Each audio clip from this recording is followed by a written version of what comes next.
புது வீடு கட்டுறேன். என்ன டைல்ஸ் போடலாம்? ஹர்ஷா டைல்ஸ் வாங்க. இது ஆர்டினரி இல்ல, எக்ஸ்ட்ராஆர்டினரி. ஹர்ஷா டைல்ஸ். இனிமே கண்ணை மூடிட்டு கடலை எண்ணெய் வாங்கலாம். ஏன்னா மந்த்ரா கடலை எண்ணெய் இதயத்தின் தயாரிப்பு. வறுக்க பொரிக்க ஏன் எல்லா சமையலுக்கும் மந்த்ரா தான். மந்த்ரா கடலை எண்ணெய், அபார ருசி, ஆரோக்கியமான உடல் நலம். வேட்பாளர் தேர்வு உள்ளிட்ட எந்த பணிகளையும் செய்ய வேண்டாம் என பொதுச் செயலர் ஆனந்தை தாவேகா தலைவர் விஜய் ஓரங்கட்டிய தகவல் வெளியாகியுள்ளது. இதுகுறித்து தாவேகா வட்டாரங்கள் கூறியதாவது: நடிகர் விஜய் மக்கள் இயக்கத்தை துவக்கிய போதிருந்தே அவருடன் ஆனந்த் உள்ளார். மக்கள் இயக்கத்துக்கு நிர்வாகிகள் நியமித்து நலத்திட்ட நிகழ்ச்சிகளை நடத்தி அதை வலுப்படுத்தினார். அதோடு விஜய் படம் வெளியாகும் போது ரசிகர்களை ஒருங்கிணைத்து அதை திருவிழா போல் நடத்துவதும் ஆனந்த் வேலைதான். ஆனந்துக்கும் தனது தந்தை S.A. சந்திரசேகருக்கும் இடையே மோதல் ஏற்பட்ட போது கூட ஆனந்த் பக்கம் தான் விஜய் நின்றார். தாவேகாவில் பொதுச் செயலர் பதவியும் ஆனந்துக்கு கொடுத்தார். அந்த அளவுக்கு ஆனந்த் மீது விஜய் நம்பிக்கை வைத்திருந்தார். ஆனால் விஜயின் வியூக வகுப்பாளர் ஜான் ஆரோக்கியசாமிக்கும் ஆனந்துக்கும் ஆகாமல் போனது. இருப்பினும் ஆனந்துடன் விஜய் நெருக்கமாக இருப்பதாலும் கட்சி நிர்வாகிகள் அவரது கட்டுப்பாட்டில் இருப்பதாலும் அவரை யாரும் சீண்டவில்லை.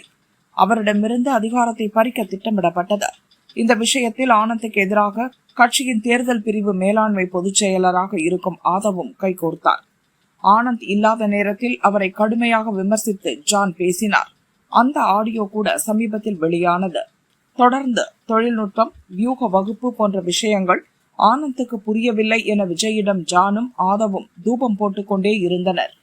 போதாக்குறைக்கு ஆனந்தின் மேடை பேச்சும் சமூக வலைதளங்களில் கேலிக்குள்ளாகி கட்சியை பாதித்தது. எனவேதான் தற்போது விஜய் பங்கேற்கும் நிகழ்ச்சிகளில் ஆனந்துக்கு பேச அனுமதி தருவதில்லை.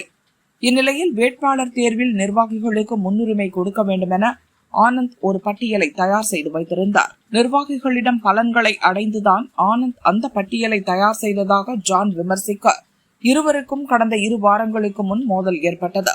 இந்நிலையில் சென்னை பாய்ஸ் கார்டனில் உள்ள ஆதவ் அலுவலகத்தில் நடந்த ஆலோசனை கூட்டத்தில் ஆனந்துக்கும் ஆதவுக்கும் இடையே மோதல் ஏற்பட்டது.